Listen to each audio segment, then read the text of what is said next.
সুপ্রভাত বন্ধুরা, তোমরা সবাই কেমন আছো? আশা করি খুব ভালো আছো। আমরাও খুব ভালো আছি।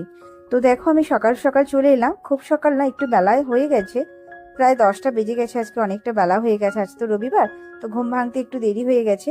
তো দেখতেই পাচ্ছ আমি ঘুম থেকে উঠে বিছানাটা আর কি গুছিয়ে নিচ্ছি। তো কি করব ভাবনা চিন্তা চলছে, আর বিছানাটা গোছাচ্ছি, ছেলের সাথে কথা বলছি। আর তার মধ্যে দেখো, আমি একটা জিনিস তোমাদের সাথে শেয়ার করিনি, মাথায় না আমি তেল লাগিয়েছি জানো তো, যাতে আমি আজকে একটু শ্যাম্পুটা করতে পারি। তো যাই হোক, বিছানাটা গুছিয়ে নিই চলো। আর একটু ঝটপট করছি, যতটা দেখাচ্ছি তাড়াতাড়ি, আমি কিন্তু এত তাড়াতাড়ি বিছানাটা গোছাইনি। আর আমি জানলার পর্দাটাও খুলে নিচ্ছি, কারণ একটু বেশ আকাশটা চকসা করেছে, রোদ রোদ উঠেছে, তো সেই জন্য। আর তার ফাঁকে আমি বিছানাটা একটু ঝেড়ে পরিষ্কার করে নিচ্ছি। তার কারণ কি বলতো, বিছানার চাদরটা অনেকদিন পাল্টানো হয়নি, তো তো ভাবলাম বিছানাটা এইভাবেই একটু পরিষ্কার করে রাখি। আর ছেলে একটু পরেই পড়তে বসবে। আর আমার ওপরে ঘর হয়েছে, নিচের ঘরটা যেহেতু একটাই রয়েছে রুম, ওপরে একটা রুম, তো এইভাবেই চলতে হয় আমাকে। তো যাই হোক, আমি ঘরটা পরিষ্কার করে নিচ্ছি, আর তার মধ্যে এখানে ঝাঁটা হাতটা ধুয়ে নিচ্ছি চলো। আর দেখতে পাচ্ছি এখানে খাবার টেবিলটা জামা কাপড় একদম স্তূপ হয়ে রয়েছে।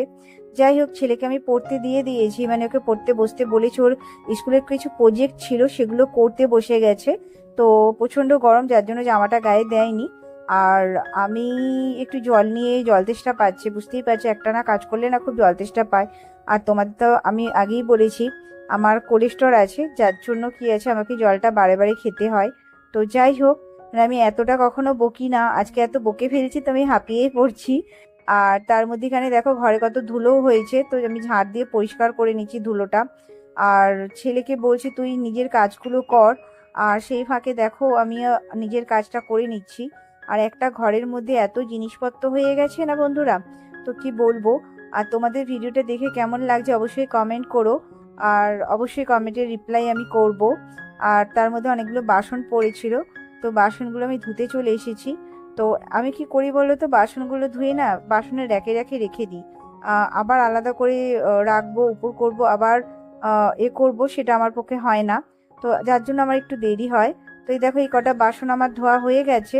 তো এই বাসনগুলো আমি নিয়ে চলে গেলাম, দেখো তোমাদের দেখাই, দেখো র্যাকে রেখে দিচ্ছি।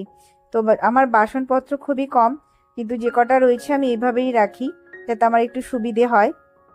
দেখতে পাচ্ছ বন্ধুরা, আমি কিন্তু বাসনগুলো এভাবেই রেখে দিই। যাই হোক, বাসনটা ধোয়া হয়ে গেছে। আর অনেকটা হাঁপিয়ে গেছি, দেখো বেশ 10:30 11টা এরকম বাজতে চললো। আর আমি তোমাদের সাথে কি শেয়ার করব না করব ভাবনা চিন্তা মনে হয় করছিলাম, তখন কি করছি জানি না। আর মাথায় এত তেল দিচ্ছি, দেখো গায়ে তেল পড়েছে।